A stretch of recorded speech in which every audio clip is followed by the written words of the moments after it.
మన ప్రభువును రక్షకుడైన యేసుక్రీస్తు వారి అతి శ్రేష్టమైన నామమునకు మహిమ కలుగును గాక.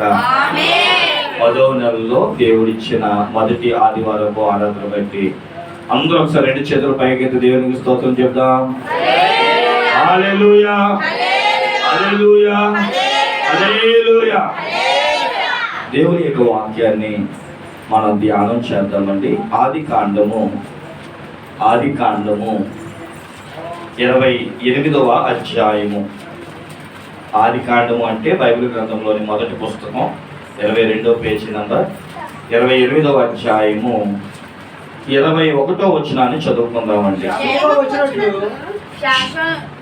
క్షేమముగా 20వ వచనం కూడా. అప్పుడు యాకోబు, నేను తిరిగి నా తండ్రి ఇంటికి క్షేమంగా వచ్చినట్లు దేవుడు నాకు తోడై ఉండి నేను వెలుచున్న ఈ మార్గములో నన్ను కాపాడి తినుటకు ఆహారమును ధరించుకొనుటకు వస్త్రములను నాకు దయచేసిన ఎడల యెహోవా నాకు దేవుడై ఉండేను. చాలండి. చదవబడిన వాక్యాన్ని ఒకసారి మనం ఆగి ఆలోచిస్తే ఈ మాటలు ఎవరు పలుకుతున్నారు అంటే మోసగాడు అని పేరు పెట్టబడిన లేదా పేరు కలిగిన యాకోబు గారు మాట్లాడుతున్నారు. ఎందుకు ఆయన అంతటిగా ప్రార్థన చేస్తున్నాడు అని అంటే, వినండి ప్రియులారా, మనము 27వ అధ్యాయానికి వస్తే తండ్రి అయిన ఇస్సాకు చాలా వృద్ధాప్యంలోకి వచ్చేసాడు. కళ్ళు సరిగ్గా కనబట్టలేదు. అయితే పూర్వ దినాల్లో తండ్రి కొడుకిచ్చే ఆస్తి ఏమైనా ఉంది అంటే దీవెనలు. ఈ దీవెనలు ఇచ్చే ఒక సాంప్రదాయమే కనబడుతూ ఉంటుంది. ఈ రోజుల్లో అయితే ఆస్తి దాని యొక్క పేపర్లో ఇస్తేనే తండ్రి తనాంతరము ఆ ఆస్తికి కొడుకు వారసుడు లేదా కుమార్తె వారసురాలు ఇలాంటివి జరుగుతూ ఉంటాయి. అయితే పాత నిబంధన కాలంలో ఉన్న ఇదేమిటయా అంటే దీవెనలు, తండ్రి దీవెనలు, తాత దీవెనలు అనేవి ఇవ్వడము పిల్లలకి ఒక ఆనవాయితీ. ఆస్తి కూడా ఇచ్చేవారు కానీ ప్రాముఖ్యంగా దీవెనలు కోరుకునేవారు. అయితే మనందరూ తెలుసు, ఇస్సాకు వృద్ధాప్యకు వచ్చినప్పుడు తను ఎప్పుడు చనిపోతాడో తెలియదు కనుక తన దగ్గర ఉన్న దీవెనలన్నీ కూడా తన పెద్దోడికి ఇవ్వాలనుకుంటాడు. ఎందుకంటే జ్యేష్ఠత్వం కలిగిన వాడు కాబట్టి. తండ్రి తర్వాత తండ్రి అని పిలుస్తారు పెద్ద కొడుకుని ఎప్పుడు కూడా. కాబట్టి పెద్దోడిని పిలిచాడు. పెద్దోడి పేరు ఏంటి? యాకోబు యొక్క పెద్ద కుమారుడు, ఇస్సాకు యొక్క పెద్ద కుమారుడు పేరు ఏశావు, చిన్నాయన పేరు యాకోబు. ఏశావు అంటే అర్థము రోమాలు కలిగిన వాడు, వెంట్రుకలు కలిగిన వాడు, ఎక్కువ రోమాలు జుట్టు ఉన్న బాగున్నవాడు. అందుకనే ఏశావు అని పేరు పెట్టారు. ఏశావు అంటే రోమం కలిగిన వాడని, యాకోబు అంటే మోసగాడని అర్థం. ఇది తండ్రి వాళ్ళు ఉండి చూసి పెట్టిన పేర్లు. పెద్దోడైన ఏశావుని పిలిచి, అతడు వేటగాడు అనమాట, నువ్వు వేటాడు, ఓ మా జంతువుని వేటాడి నాకు చక్కగా వండి తీసుకొస్తే నేను కడుపార తిని దీవిస్తాను అన్నాడు. ఈ కడుపార తిన్నది అనేది ఈయన పెట్టుకున్న సిద్ధాంతం. న్యాచురల్గా దీవించవచ్చు, కానీ ఏదైనా లబ్ధి పొందితేనే దీవిస్తాను అని మనుషులు కొంచెం స్వార్థం ఉంటుంది. అందులో వేటాడడం అనేది కాబట్టి మంచి దుప్పునో మంచి మాంసాన్ని తీసుకొస్తే తినాలి అనేది ఒక ఆశ. సరే, ఈ మాటలు పెద్దోడికి చెప్తా ఉంటే తల్లి అలాగే ఇస్సాకు భార్య అయిన రెబెకా ఈ మాటలు వింది. సరే, ఈ రెబెకా గారు చిన్న కొడుకు అంటే చాలా ఇష్టం ఆవిడకి. పెద్దోడికి ఎందుకు ఇవ్వాలి అంటే స్వార్థమేమీ కాదు, చిన్నోడికి అయితే బాగుంటుంది. ఎందుకంటే బైబిల్ చెప్తుంది, ఈమె కడుపుతో ఉన్నప్పుడు తన కడుపులో 2 బిడ్డలు ఉన్నారని, వాళ్ళు దెబ్బలాడుకుంటున్నారని దేవుని సన్నిధికి వెళ్ళి ప్రార్థన చేసుకుంటే దేవుడు ఆనాడే చెప్పాడు, చిన్నవాడికి పెద్దవాడు దాసుడు అవుతాడమ్మా, యాకోబుకి ఏశావు దాసుడు అవుతాడని. మరి అది నెరవేరాలి కాబట్టి ఈ రెబెకాని ఆవిడి తన చిన్న కొడుకుని పిలిచి, అన్న ఇప్పుడే వేటకెళ్ళాడు కానీ నువ్వు ఓ పని చేయి, మన దగ్గర ఉన్న గొర్రెపిల్లని తీసుకొచ్చి వధించి దాన్ని శుభ్రంగా తయారు చేసి నాకు ఇవ్వు, మీ నాన్నకి ఇష్టమైనట్లుగా నేను వండి పెడతాను అని చెప్పింది. వండేసిన తర్వాత చిన్నోడిని పిలిచి, మీ అన్నయ్య బట్టలు వేసుకో అంటది. ఏ అమ్మా అని అంటే, నేను చెప్తాను నువ్వు చేయి ఆ పని అని అన్నయ్య బట్టలు వేస్తుంది. దాని తర్వాత ఒలిచి వేసిన గొర్రె యొక్క చర్మాన్ని, అంటే వెంట్రుకలు కలిగిన వాడు కదా, ఈ యాకోబేమో నున్నని వాడు, అసలు వెంట్రుకలు ఉండవు ఈయనకి. సో గొర్రె యొక్క చర్మాన్ని ఆయనకి వెంట్రుకలాగా కప్పింది. బట్టలేసింది, వెంట్రుకల్లాగా గొర్రె చర్మాన్ని కప్పింది. నువ్వేం మాట్లాడమాక, తండ్రి దగ్గరికి వెళ్ళు, నాన్న వచ్చాను ఎవరు అని అడిగాడు అనుకో, ఏసావు మీ అన్నయ్య పేరు చెప్పు, నీ పేరు చెప్పమాక. అదేంటమ్మా, ఒకవేళ నాన్నకి తెలిస్తే నన్ను శపిస్తాడేమో, దీవెనకు బదులు శాపం వస్తే నాకు, దీవెనైతే నీకు అని ముందే మాట్లాడుకొని తన కొడుకుని పంపించింది. తండ్రి దగ్గరికి వెళ్ళాడు, నాన్నగారు అని పిలిస్తే గుర్తుపట్టేశాడు తండ్రి. ఎవరు అని అడిగాడు, ఎందుకంటే కళ్ళు కనబడవు కాబట్టి. నేను నాన్నగారు మీ పెద్ద అబ్బాయిని ఏసావుని అన్నాడు. ఆయనకి డౌట్ వచ్చింది, స్వరమేమో పెద్దోడిదిలా లేదు, చిన్నోడిదిలా ఉంది. ఆయన దగ్గరికి రమ్మని ముద్దు పెట్టుకుంటానని చెప్పి వాసన చూస్తాడు. వాసన పెద్దోడు బట్టలు వేసాడేమో, పెద్దోడి యొక్క పర్ఫ్యూమ్, పెద్దోడి యొక్క సువాసన వస్తుంది. తడిమి చూస్తాడు, ఎందుకంటే ఆడు చిన్నోడి నున్నని వాడు, పెద్దోడు ఎంట్రుకలు కలిగిన వాడు కాబట్టి. తల్లి ముందే ప్లాన్ చేసింది కాబట్టి ఆ వెంట్రుకలు చూసి పెద్దోడే అనుకొని, ఏమోలే రొంప చేసిందో, జలుబు చేసిందో, ఏం చేసిందో, స్వరం తేడా రావచ్చుగా అని చెప్పి స్వరమేమో యాకోబుది, తడిమి చూస్తే ఏసావు అనుకొని తినేశాడు. ఇవ్వాల్సిన దీవెనలన్నీ ఇచ్చేశాడు. కొంత టయానికి తర్వాత పెద్దోడు వచ్చాడు, నాన్నగారిని పిలిచాడు. మళ్ళీ ఎవరు అని అడిగినప్పుడు, నేను నాన్న పెద్దోడిని ఏసావని. మరి నాడు వచ్చినాడు ఎవడు, నాకు తెలియదు నాన్న, తిని నన్ను దీవించు, ఇదేగా నువ్వు నాకు చెప్పావు అంటే, అయ్యా మోసం జరిగిపోయింది, నీ దీవెనని మీ తమ్ముడు పట్టుకెళ్ళిపోయాడు. నాన్న ఒక్క దీవెనైనా లేదా అంటే, లేదు నాన్న ఒక్క దీవెన కూడా లేదు. అప్పుడు ఏసావుకి యాకోబు మీద కోపం వస్తుంది. వెంటనే తల్లిదండ్రులు సంఘటన అంతా తెలుసుకొని యాకోబుని పిలిచి, మీ అన్నయ్య ఉన్నాడు, ఆయన పేరు లాబాను, అతడు పదనరాములో ఉన్నాడు, అతని దగ్గరికి వెళ్ళిపో, గుర్తుపెట్టుకో, మీ అన్నయ్యకి మట్టుకు దొరకమాక, నువ్వేం చేస్తావో తెలియదు, అన్నయ్యకి మట్టుకు దొరకమాక అంటే గబగబా ఒంటేసుకొని పరుగులు తీశాడు. వెనకాల అన్నయ్య పరిగెత్తినా దొరకలేదు. చివరికి అతడు మరి ఎప్పుడు బయలుదేరాడు, చిమ్మ చీకటి అయిపోయింది, రాత్రులు ప్రయాణం చేయడం కష్టం కనుక తన దగ్గర ఉన్న అన్నీ పడిపోయింది, దారిలో తెచ్చుకునే అన్నీ పడిపోయింది, ఏమీలో ఒట్టి చేతిలో ఒక కర్ర ఉందంట అంతే. సరే ఆ రాత్రి అక్కడ ఉన్న ప్లేస్లో ఆ చిమ్మ చీకట్లో ఒక రాయిని తలగడగా చేసుకొని పడుకుంటాడు. ఆ రాత్రి అతను కలగంటాడు. అతను ఉన్న చోట నిచ్చెన వేయబడ్డం, దేవదూతలు ఎక్కుచు దిగి చూస్తాడు. ఆ నిచ్చెన కింద కొనేమో నేలకి, పై కొనేమో ఆకాశానికి ఉండడం, ఎక్కి దిగి వస్తున్న దేవదూతను చూస్తాడు. వెంటనే తెల్లారి లెగిసి, ఇది దేవుని మందిరమే తప్ప మరొకటి కాదు, దీని పేరు బేతేలు అని పేరు పెడతాడు. దేవుడి దగ్గర ఒక ప్రామిస్ చేసుకుంటాడు, ప్రభువా నన్ను కనుక నువ్వు చేయవలసినంత చేస్తే నీకు దశభాగం ఇస్తా, ఇక్కడ మందిరం కడతా, ఇవన్నీ చెబుతూ ఓ చిన్న మనవి, ఓ చిన్న ప్రార్థన చేశాడు. ఏమనో తెలుసా, 3 విషయాలు అడిగాడు. ఒకటి నాకు రోజు కడుపు నిండా భోజనం కావాలి, 2 వేసుకోవడానికి బట్టలు కావాలి, 3 నాకు క్షేమంగా, ఎందుకంటే ఎప్పుడు ఏమొస్తుందో తెలియదు కాబట్టి నేను బతకాలంటే కాపాడబడాలి. ఈ 3 కనుక నువ్వు చేస్తే నీకు నాకు ఒక షరతు ఏంటో తెలుసా, అప్పుడు నువ్వు నా దేవుడివి అన్నాడు.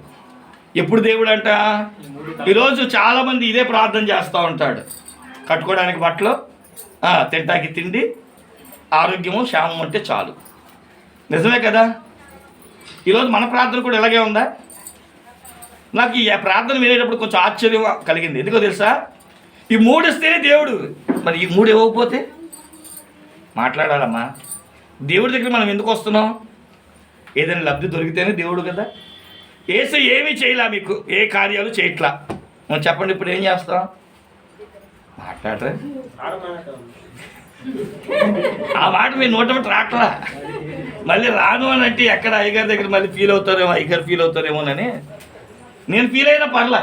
కానీ ఈరోజు చాలామంది ప్రార్థన, అందుకనే మత్తయి సువార్తలో యేసుక్రీస్తు ప్రభువారు 6వ అధ్యాయంలో మాట చెప్పాడు.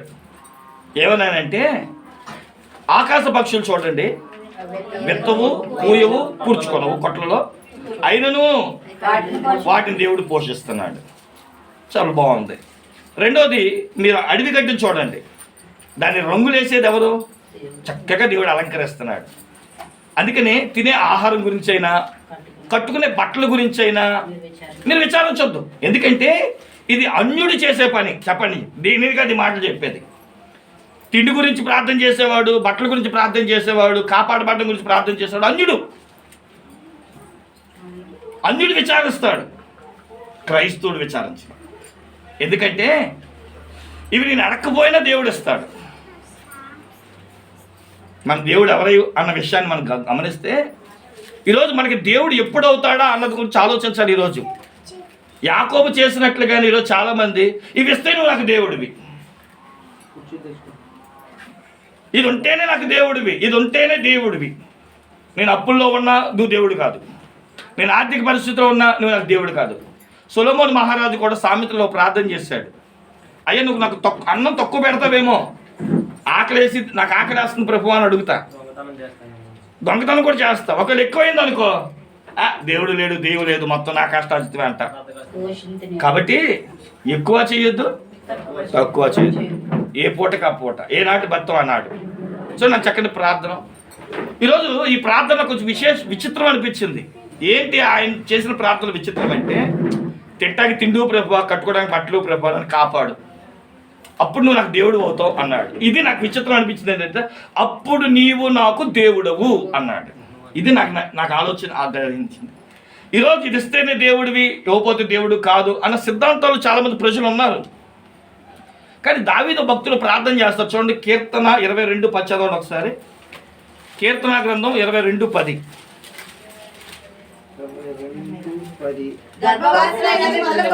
గర్భవాసినైనది మొదలుకొని నాకు ఆధారము నీవే, నా తల్లి నన్ను కన్నది మొదలుకొని నా దేవుడవు నీవే. ఎప్పుడు దేవుడు? అది మనం గర్భంలో ఉండగానే దేవుడు మనకు ఒక విత్తనంగా మనల్ని వేసి మన తల్లి గర్భంలో వేసినప్పుడు ఆ తల్లి యొక్క భాగం, ఆ గర్భ భాగం మనల్ని మోసి 9 నెలలు మనల్ని పిండంగా మలిచి భూమి మీదకి పంపించేటప్పుడు అసలు నా తల్లి యొక్క గర్భములో నేను విత్తనంగా పడడమే ఆ శుభకార్యమే. నాకు అర్థమైపోతుంది నా దేవుడు అని. చూడండి ఎంత చక్కని ప్రార్థన. కానీ ఈరోజు మన ప్రార్థనకు వచ్చిన బాధ ఏంటంటే, నాకు బాగా తిండి పెడితేనే దేవుడివి, వస్త్రం ఇస్తేనే దేవుడివి.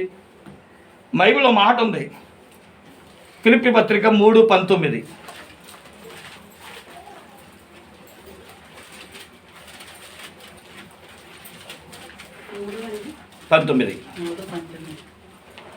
నాశనమే వారి అంతము, వారి కడుపే వారి దేవుడు. ఈరోజు ఎవరి దేవుడు? కడుపు దేవుడు. చక్కగా దేన్నైనా వదులుతాం, కానీ ఎవరిని భోజనం దగ్గర మట్టిగా కడుపు నిండితే చాలు. కడుపు దేవుడు అయిపోయాడు ఈరోజు. అసలు దేవుడు ఎప్పుడు అవుతాడు? ఏ విషయంలో దేవుడు మనం గుర్తించగలగాలి? కీర్తన గ్రంథం 144వ కీర్తన 15వ వచనములో యెహోవాను దేవుడు కాగలిగిన ప్రజలంట ధన్యులు. అసలు ఆయన దేవుడు అవ్వడం నీకేంటో నీకు ఒక అర్థం అవ్వట్లో ఫీల్. యెహోవాను దేవుడు కాగలిగిన అంటే ఇంకా దేవుడు ఉన్నారా? ఎస్. యెషయా గ్రంథం 44వ అధ్యాయం మీరు మొదలు పెట్టండి. ఓ మంచి వడ్రంగా ఆయనంట ఒక సరళ వృక్షము కానీ ఒక వృక్షాన్ని తీసుకున్నాడంట. దాన్ని చక్కగా ఏమంటారు, మొద్దుకు నరికేశాడంట. ఆ మొద్దు తీసుకొచ్చి వాళ్ళ ఆవిడకి ఇచ్చాడంట. విచిత్రం చూడండి, ఆ మొద్దుతో ఆవిడంట రొట్టెలు కాల్చుకుందంట. ఆ రాత్రికి కొంచెం కాగా చలి కాల్చుకుందంట, రొట్టె కాల్చుకుంది, మాంసం కాల్చుకుంది. చదవమ్మా. ఒక తుడు తీసుకొని దాంతో దేవతను చేసుకొనును, దానికి నమస్కారం చేయను. అదే మొద్దుని, వంట చేసుకున్న మొద్దుని, రొట్టె కాల్చుకున్న మొద్దుని, దాన్ని చివరికి ఏం చేశారంటే మిగిలిన మొద్దుని మిగిల్చబడిన దాన్ని మళ్ళీ దేవతగా చేసుకుని దేవుడిగా చేసుకుని దండం పెట్టుకుంటారు. దాంతో గ్రహం చేసుకుని దానికి సాగిలపడును. విచిత్రం, గ్రహింపు లేదా అంటున్నాడు. అగ్నితో సగం కాల్చి ఉన్నాడు.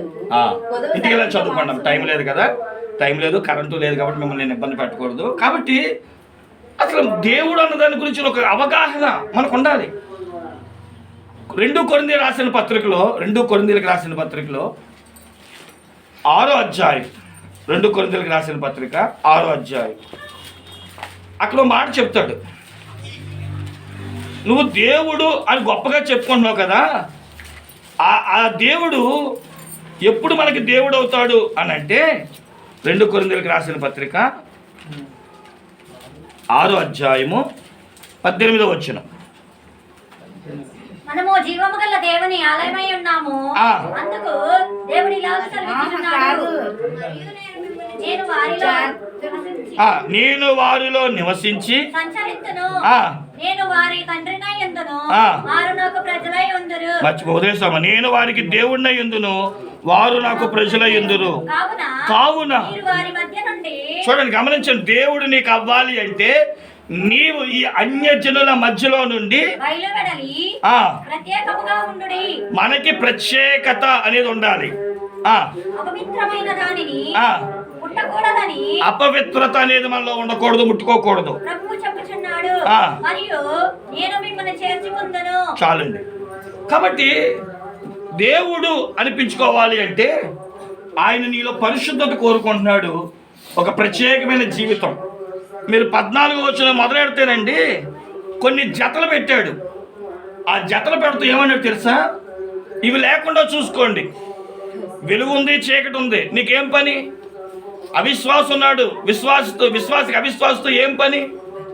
దేవునికి దెయ్యానికి ఏం పని? కాబట్టి మీరు కలిసి ఉండడం కాదు, ఒక ప్రత్యేకమైన జీవితం కలిగి ఉండాలి. అప్పుడు నేను మీకు దేవుడిని ఉంటాను. ఇలా చెప్పుకుంటూ ఉంటే ప్రియులారా, మన దేవుడు కూడా ఒక ప్రత్యేకతను తనతో కనపరుచుకుంటున్నాడు.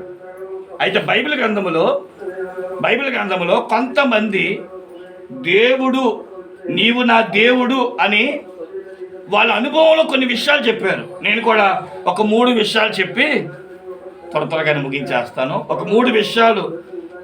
తిండి పెట్టేటప్పుడు దేవుడు కాదు, వస్త్రం ఇచ్చేటప్పుడు దేవుడు కాదు, కాపాడడం దేవుడు గొప్పతనం కాదు. దేవుడు అని కాగలిగినప్పుడు ఆయనకు ఉండవలసిన గుణాల్లో లోతుకి వెళ్తలేదు కాబట్టి సింపుల్గా చెప్తున్నాను, త్వరగా చదువుకోండి.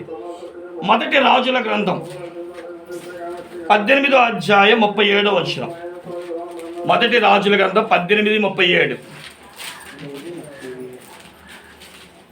యెహోవా నా ప్రార్థన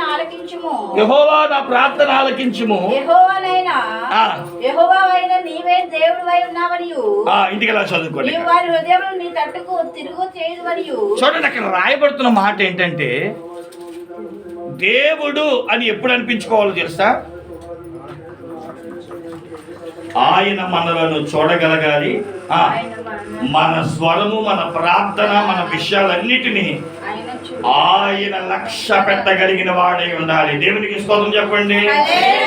అందుకని దేవుని గురించి 65వ కీర్తన 2వ వచనములో దేవుడికి ఉండవలసిన ఒక చక్కటి విషయాన్ని చెబుతూ, ప్రార్థన ఆలకించువాడా సర్వ శరీరుని యొద్దకు వచ్చి తమ మనవులను వెలబుచ్చుకుంటారు. చెప్పేవాళ్ళు చాలా మంది ఉంటారు, కానీ ప్రతి మనవిని ఆలకించిన వాడువు నీవే. దేవునికి స్తోత్రం చెప్పండి. మనుషులకు ఒక లక్షణం ఉందంట, నేను సమస్య చెప్పుకుంటే ఊకొట్టేవాడు అంటే చాలు, అంతేనా? కొంతమంది మన సమస్య చెప్పుకుంటా ఉంటే ఎక్కిరించే వాళ్ళు ఉంటారు, వాళ్ళ బట్టి ఇష్టం ఉండదు. కానీ చెబుతా ఉంటే అలాగా అన్నవండి మొత్తం లోపల అంత బయట పెట్టేస్తాడు. అయితే మన దేవుడు ఎవరో తెలుసా? ఊకొట్టేవాడే కాదు, నీ ప్రతి ప్రార్థనని ఆలకించి లక్ష్య పెట్టి దానికి ప్రతిఫలంగా రిజల్ట్ ఇవ్వగలిగిన వాడు నేను ప్రకటిస్తున్న దేవుడు. దేవునికి స్తోత్రం కలుగును గాక.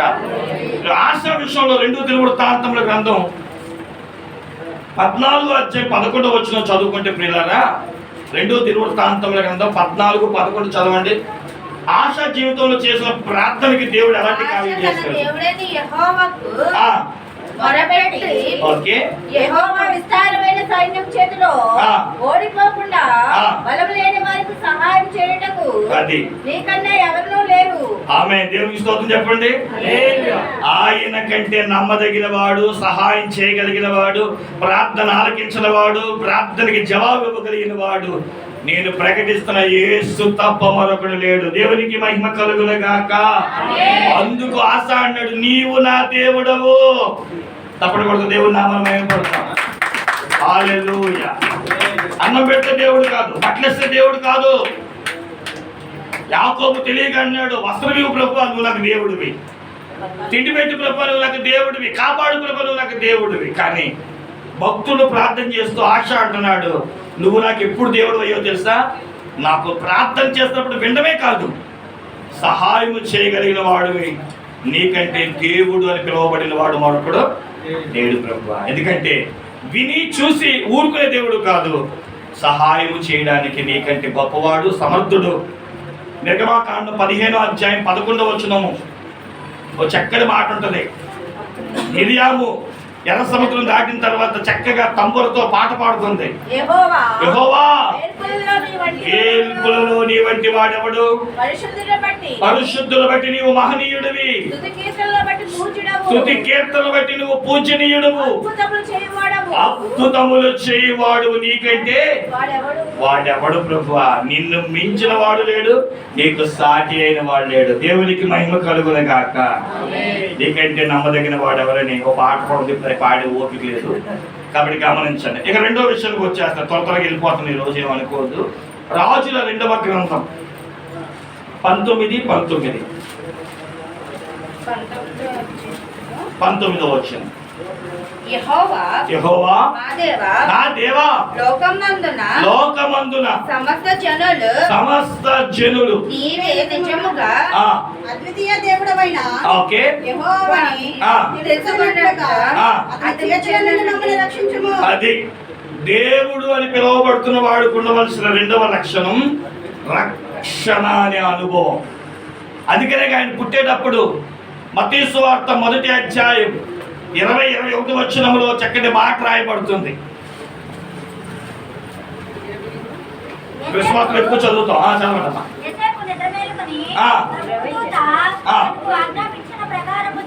చేసి ఓకే ఓకే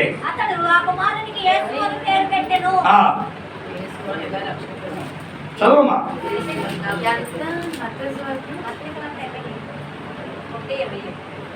ఆమె యొక్క కుమారుని కలను తన ప్రజలను వారి పాపముల నుండి ఆయనే రక్షించిన కనుక ఆయనకు యేసు అని పేరు పెట్టబడదనను. అమ్మా, మనం చదివేటప్పుడు కొంచెం హైలైట్ చేయాల్సిన పాయింట్ ఏంటంటే, ఆయన మన పాపములను తన ప్రజలను వారి పాపము నుండి ఆయనే రక్షించను. అప్పుడే వెంటనే చదివేటప్పటికి వినేవాడికి అర్థమైపోవాలన్నమాట. కొంచెం హైలైట్ చేయాలి.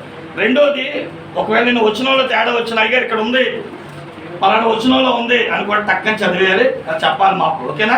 స్తోత్రం చెప్పండి ఒకసారి. ఎందుకంటే ఈరోజు ఓపిక లేదు కాబట్టి మీరే నాకు కొంచెం అందిస్తా ఉంటే సప్లై ఎత్తే రిప్లై త్వరగా వస్తుంది. దేవునికి మహిమ కలుగును గాక. మత్తయి సువార్త 1వ అధ్యాయం 21. ఆమె ఒక కుమారుని కనెను, తన ప్రజలను వారి పాపముల నుండి ఆయన రక్షించిన గనక ఆయనకు యేసు అని పేరు పెట్టబడును. ఆయన రక్షించును. దేని నుంచి రక్షిస్తాడు? చాలా విషయాలు ఉన్నాయి, కానీ ఒకటే చెప్తున్నా, పాపముల నుండి. ఈ లోకముల ప్రియులారా చాలా మంది చాలా వాటి నుంచి రక్షించవచ్చు, కానీ మనుషులు జన్మ పాపము కర్మ పాపం నుంచి రక్షించలేకపోతున్నారు. పాప పరిహారం రక్త ప్రోక్షణం అవశ్యం, రక్తం పరమాత్మేన పుణ్యదాన బలియాగమని చెప్పబడినట్లు మన వేదాలు అది యేసు క్రీస్తు యందు నెరవేర్చబడడం గొప్ప విశేషం. దేవునికి మహిమ కలుగును గాక. ఇక చివరి మాట చెప్పి ముగించేస్తున్నాను. కీర్తన గ్రంథం 143వ కీర్తన 10వ వచనం. 143:10. 43:10. నీవే నా దేవుడవు, నీ చిత్తానుసారముగా ప్రవర్తించడం మాకు.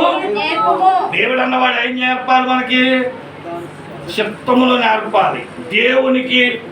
దేవుని చిత్తం ఏంటో యేసుక్రీస్తు ప్రభువారు, మీరు ఇప్పుడు అయితే ఎక్కలేదండి, యేసుక్రీస్తు ప్రభువారు గెత్సేమనే తోటలో ఉన్నప్పుడు ఆయన ముందు పాపపు గిన్నె ఒకటి ఉందంట. వెంటనే ఆయన ఏమని ప్రార్థన చేశారు? తండ్రి, నీ చిత్తమైతే ఈ గిన్నె నా ఎద్దు నుండి తీసివేయమలేదో తొలగించము, అయినను అది నీ ఇష్టము, నీ చిత్తమై ఉండాలి. దేవుడు అన్నటువంటి వాడు చిత్తమును ఎరిగిన వాడై ఉండాలి. ఆయన ఏదైనా ఒకటి నేర్పాలి అంటే నేర్పించేవాడై ఉండాలి. యేసు క్రీస్తు వారు పరిశుద్ధుడు కనుక ఆయన నుంచి మనం ఏం నేర్చుకుంటాం? పరిశుద్ధత నేర్చుకుంటాం. కాబట్టి ఈ బల్లారాధన కార్యక్రమంలో ఆయన నుంచి మనం ఏం నేర్చుకోవాలంటే, ప్రతి విషయంలో దేవుని చిత్తం ఏంటి, తండ్రికి యేసు లోబడ్డాడు, విధేయత నేర్పుతున్నాడు. చాలాసార్లు చాలామంది అన్నారు, యేసుక్రీస్తు ఎవరు ప్రార్థన చేశారండి, ఎందుకు ప్రార్థన చేశారు? మనకు ఒక మాదిరి, ఆయన మాదిరి ఉంచిపోయినని 1 పేతురు 2:21 ఉంచుతారు. ప్రతిదానికి దేవుణ్ణి అడగాలి అని తాను దేవుణ్ణి అడుగుతున్నట్లుగా ప్రతిదీ కూడా తన చిత్తాన్ని పక్కన పెట్టి, తండ్రి నీ చిత్తము, నీ చిత్తము, నీ చిత్తము, నీ చిత్తము. మొదటి తెస్సలోనికీ పత్రిక 5వ అధ్యాయంలో కూడా ఏమంటే కృతజ్ఞత చెల్లించుకోవడం దేవుని చిత్తం అని తెలుసుకోండి అంటూ ప్రతి విషయంలో ఏవేవి దేవుని చిత్తమో, ఏది దేవుని చిత్తం కాదో, దేవుణ్ణి ఎలా అడగాలో, దేవుడితో మనకు ఉండవలసిన సంబంధం ఏంటో, దేవుణ్ణి ఎలాగ మనం గణపరచాలో ఇవన్నీ నేర్పుతున్నట్లుగా మనం చూస్తాం. 3 విషయాలు చెప్పాను. దేవుడు అనిపించుకోవాలి అంటే మన ప్రార్థన విని దానికి సహాయం చేసేవాడై ఉండాలి. 2, మనల్ని రక్షించి మనల్ని కాపాడేవాడై ఉండాలి. 3వది ఆయన జీవితంలో నుంచి మనకి ఏదైనా నేర్పేవాడై ఉండాలి. మనం నేర్చుకుని తద్వారా ప్రభువుని కనపరిచి ఆయనకి పోలి జీవించే వారముగా ఉండాలి. అందుకనే యాకోబు భక్తులు చేసిన ప్రార్థనలో ఉన్న ఒక చిన్న విషయం, నాకు వస్త్రం ఇస్తే దేవుడు, బట్టలు ఇస్తే దేవుడు, ఆహారం పెడితే దేవుడు కాదయ్యా, నన్ను తిరిగి ఆ కింద వచ్చిన 22వ వచనంలో అంటాడు, నీవు నాకు తోడై ఉండి నాకు కాపాడితే నువ్వే నాకు దేవుడువు, నేనే నీ ప్రజల్ని, నీ కుమారుణ్ణి, నీ కుమార్తెని. మనం కూడా ప్రియులారా దేవుడిని ఎలా చూడాలో, దైవత్వ లక్షణాలు ఏంటో పూర్తి అవగాహన కలిగి, యేసయ్య మన కొరకు ఎందుకు కలవరి సిలువపై మరణించాడు గమనించి, గుర్తెరిగి, ఆయనను అంగీకరించి, మన కొరకు చేసిన బలియాగములో ఉన్న ప్రభువు బలారాధన పొంది మనం అందరూ కూడా ప్రభువుకి సమపోలికగా సంపూర్ణ విధేయత కలిగిన వారమే మార్చబడే కృప, ఆశీర్వాదం దేవుడు మనకి, మన కుటుంబాలకు అనుగ్రహించును గాక. ఆమేన్.